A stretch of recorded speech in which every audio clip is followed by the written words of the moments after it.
Bueno, ayer hubo un hervidero con una serie de denuncias que hizo pues, el sector oficial. Comenzamos por lo que fue una rueda de prensa del ministro de Interior y Justicia, Diosdado Cabello, señalando que habían pues, detenido a 38 personas, 17 extranjeros y 21 venezolanos que venían de Colombia y que además de ello tenían el propósito, de acuerdo a la investigación y los elementos al parecer de prueba que tienen, venían con el propósito de perturbar el acto electoral del próximo domingo 25 de mayo. Siempre, señala él, con vinculaciones con factores internacionales y los factores extremistas que así califican de la derecha venezolana. Es más o menos la nomenclatura que por lo general realiza y establece pues, el gobierno cuando se trata de este tipo de denuncias. Códigos que son reiterados cuando detienen a personas que supuesta presuntamente van a participar en hechos para la desestabilización. Lo cierto del caso es que, aparte de todo ello, dentro de ese grupo hay lo que ellos denominaron la mafia albanesa. De esto hablaba posteriormente Nicolás Maduro en una reunión con el grupo de militares y civiles del Consejo de Seguridad Nacional. En ese sentido, pues allí también hizo referencia a todo ello, ratificó la detención de 38 personas Nicolás Maduro, y señalaba, bueno, que allí se busca es crear un ambiente desagradable. Previamente, y retorno a lo que fue la rueda de prensa de Cabello, según el ministro de Interior y Justicia, estos grupos que llegaban de Colombia tenían el propósito de realizar actos terroristas, colocación de explosivos en embajadas, en edificios públicos, atentar quizá contra la vida de dirigentes políticos vinculados al gobierno e incluso dirigentes políticos de la oposición que participan en el proceso electoral del próximo domingo 25 de mayo para escoger gobernadores, diputados y también representantes ante diputados a la Asamblea Nacional y también representantes a los consejos legislativos regionales. Pero aparte de todo ello, como este grupo al parecer iba llegando por vía terrestre, pero también por vía aérea desde Colombia, de acuerdo a la información que se ofrecía en esa rueda de prensa, se ha dispuesto por razones de seguridad nacional suspender todos los vuelos de ida y de retorno a Colombia hasta el próximo lunes 26 de mayo a las 6 de la tarde. Esta medida comenzó en el día de ayer. Eso es importante citarlo, y desde luego va a afectar lo que es la conexión comercial aérea, también la conexión privada, no van a poder realizarse ese tipo de vuelos. Lo único que se mantiene es la conexión comercial, es decir, la carga. Es decir, los aviones que vienen con carga sí podrán ser vigilados, obviamente inspeccionados, pero no se suspende, digamos, la conexión de carga, pero sí la conexión comercial, que bueno, donde se traslada la mayoría de gente. Que va de Colombia a Venezuela y de Venezuela a Colombia.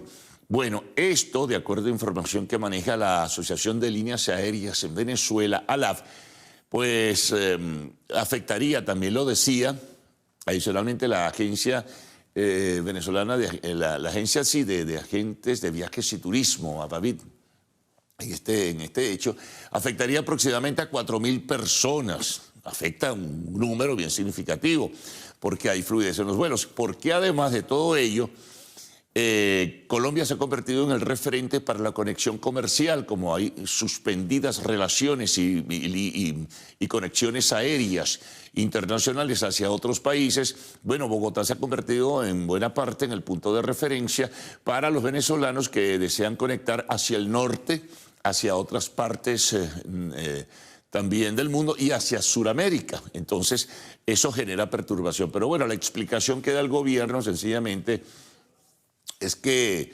bueno, la investigación apunta que estas personas que venían con el propósito de perturbar llegaban de Colombia, vía terrestre, vía aérea, y era mejor entonces por lo pronto suspender hasta el lunes, repito, 26 de mayo hasta las 6 de la tarde, esa conexión aérea comercial. Así que, bueno, pendientes en ese sentido. Bueno, vamos con otras informaciones importantes. Bueno, ayer hubo un duro y severo golpe de parte de la Corte Suprema de Justicia de los Estados Unidos contra los venezolanos que viven aquí en el país y que están protegidos bajo el esquema del Estatuto de Protección Temporal. Bueno, una decisión de la Corte Suprema ha decidido que puede retomar, deja abierta el camino de la deportación de migrantes que están bajo el signo de la legalidad en los Estados Unidos. Pueden ser desplazados, pueden ser deportados, bajo el criterio de la discrecionalidad con la que están actuando las autoridades migratorias de los Estados Unidos. Son cosas realmente que tienen, bueno, absolutamente desestabilizada la comunidad venezolana. Son aproximadamente 350.000 venezolanos que tenían el TPS, ese Estatuto de Protección Temporal. La decisión de la Corte Suprema dice, bueno, que esto deberá seguirse litigando en tribunales inferiores, pero revoca la decisión de un juez de California, de San Francisco, que había tomado una decisión para darle protección nacional, en este caso en los Estados Unidos, a estos aproximadamente 350.000 venezolanos. Es decir, que la comunidad venezolana está en absoluta alerta, ha protestado, va a tomar iniciativas de carácter legal, va bueno, me imagino con la asesoría y de los abogados a tomar algunas iniciativas, recursos ante, no sé si la propia Corte Suprema, pero sí ante los tribunales inferiores para evitar, bueno, la deportación de estos venezolanos, que además han recibido los permisos de trabajo y tienen además a su familia allí en buena medida y ayudan a sus familias en Venezuela. Bueno, esa es la decisión. Y entonces se abren de nuevo los caminos. Fue por un recurso de emergencia que solicitó el gobierno de Donald Trump. Fíjense cómo son las cosas con este tema migratorio, que el Instituto Cato en los Estados Unidos ha hecho una investigación y ha establecido que por lo menos, atención con esto que les voy a decir, el 50% de los venezolanos que fueron trasladados en forma irregular hacia El Salvador, a ese centro de confinamiento contra el terrorismo, estaban legales en los Estados Unidos. Eso lo dice el Instituto Cato. Estaban legales en los Estados Unidos. Esto es un capricho. Ahí también algunos acusan razones xenofóbicas, hay perfiles racistas. Bueno, eso lo está haciendo el gobierno de lo que se ha dicho siempre es la mejor democracia del mundo.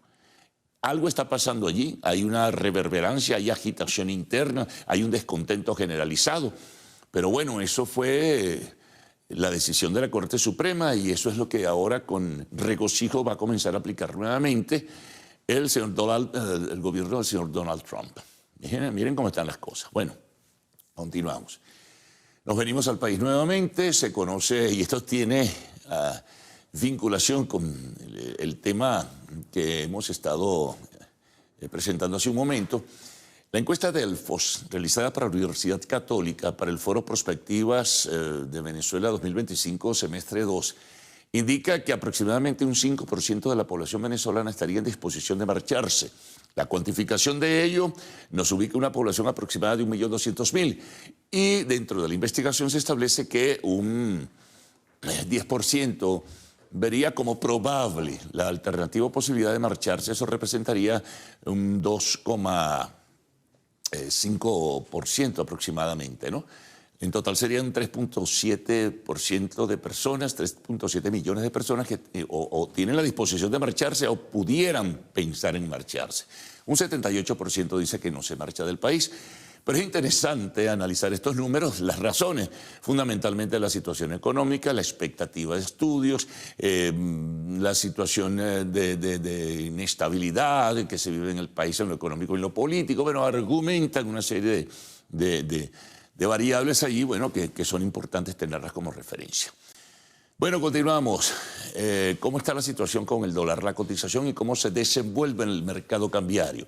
Bueno, ayer nuevamente el Banco Central de Venezuela colocó $100 millones en las mesas de dinero de la banca pública y privada para evitar que el deslizamiento de la moneda nacional frente a la moneda internacional, fundamentalmente el dólar y el euro, continúe. Pero es decisión del Banco Central, del Instituto Emisor, mantener esa política hasta ahora. Esto es un poco, si medimos lo que hasta ahora se ha inyectado, bueno, aproximadamente sería un poco aproximado a lo que también se inyectó en el mes de abril, ¿no?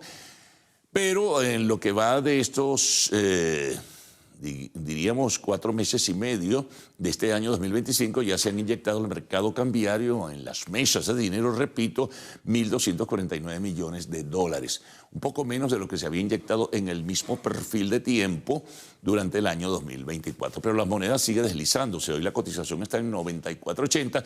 Lo que procura el Banco Central de Venezuela se entiende y se interpreta así, es tratar de reducir esa brecha entre ese especulativo dólar paralelo y el dólar oficial, que es el que debe usarse para las transacciones de todo tipo, ¿no? Bueno, otra noticia que tiene que ver con la conexión comercial de Venezuela. Ayer nuevamente el gobierno de Aruba ha anunciado que por 4 meses más se mantienen cerradas las fronteras para las líneas aéreas comerciales. Está en un proceso de negociación, no así con el proceso de carga, que al parecer en alguna medida por lo menos el marítimo se mantiene, pero la conexión aérea no está. El argumento es que todavía la Embajada de los Países Bajos, que es la nación que representa los intereses internacionales de las 3 islas del Caribe, Aruba, Curazao y Bonaire, la embajada acá en Venezuela, no está preparada en su organización o en su logística para comenzar a otorgar visas. Bueno, rápidamente con temas internacionales. Bueno, lo de Ucrania. Allí hay una situación particular. Ocurrió algo muy importante. Conversaciones ayer entre Donald Trump y Vladimir Putin, una conversación de más de 2 horas, y también con Volodymyr Zelensky. Y los países en conflicto, en este caso Ucrania y Rusia, han dispuesto que van a comenzar entonces a trabajar para tener una especie de memorándum que sirva para sentarse a conversar y ponerle fin a la guerra, pero dentro de ello también pudiera ser colocar un alto al fuego para detener el horror de la guerra que ya lleva un buen tiempo en Ucrania, ¿no? Parece ser que ahora sí se dan algunas esperanzas. A ello se agrega que el Vaticano ha dispuesto ser, como se ofreció como receptor para que se desarrollaran allí precisamente esas conversaciones entre el gobierno de Rusia y el gobierno de Ucrania. Ojalá sea así. Otra información, lo de Joe Biden, el expresidente de los Estados Unidos. Bueno, es el problema de su enfermedad, de la patología que se ha oficializado, que se ha dado a conocer. Bueno, están en el proceso para iniciar un tratamiento, pero Donald Trump, que no pierde oportunidad para opinar de todo, insinuó alguna responsabilidad de los médicos. Y alguien quien fue asesor en materia de salud del gobierno de Biden en su momento dijo que los primeros síntomas de la aparición de la patología del cáncer de próstata habían aparecido en el año 2021. Entonces por ello Trump se agarró de allí para preguntar ¿y por qué eso no se atacó en su momento? Bueno, seguimos. El tema de Gaza. Anunció ayer el primer ministro Benjamín Netanyahu que el propósito de Israel es tomar la franja de Gaza definitivamente. Los bombardeos siguen. La muerte de personas es terrible. Ayer más de 100 personas fallecieron con los ataques aéreos y misilísticos de Israel. ¿Cómo calificar esto? Bueno, el mundo lo está observando y el mundo lo está viendo. Lo cierto es que la decisión es quedarse con la franja de Gaza, que otrora fue territorio israelí. Tenemos también, por otra parte, el accidente del buque escuela, que chocaron sus mástiles contra buque escuela mexicano, Cuauhtémoc. Chocaron contra las estructuras del puente de Brooklyn en Nueva York. Se inician, francamente, las investigaciones. Los primeros indicios apuntan a que hubo problemas con los remolcadores, que hubo corrientes muy fuertes, ráfagas de viento muy fuertes y no se pudo controlar la nave, que finalmente terminó estrellando sus mástiles, repito, y partiéndose contra la estructura del puente de Brooklyn, que por cierto no se vio afectado.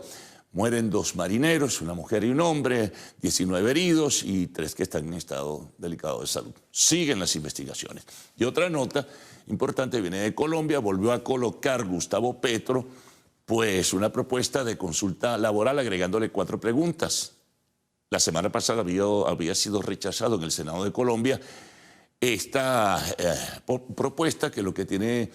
esta consulta, lo que tiene el propósito de ir hacia una reforma laboral y bueno, no estuvo Petro pues con el número de votos suficientes. Él va a insistir. Esto ha generado una desestabilización política apreciable en Colombia, sin duda alguna, un debate muy intenso. Bueno, y con los colaterales que tiene la situación de Gustavo Petro. Bueno, los deportes, bueno, pendientes, el béisbol, en fin, el comportamiento de los venezolanos, la actuación de los venezolanos en las grandes ligas, pero también pendientes del fútbol. Por cierto, se conoció que uno de los premios más prominentes de mayor calificación, como es el Balón de Oro, se adelanta su entrega para el mes de septiembre, para el día 27 de septiembre. En Francia, solo patrocina la revista France Football.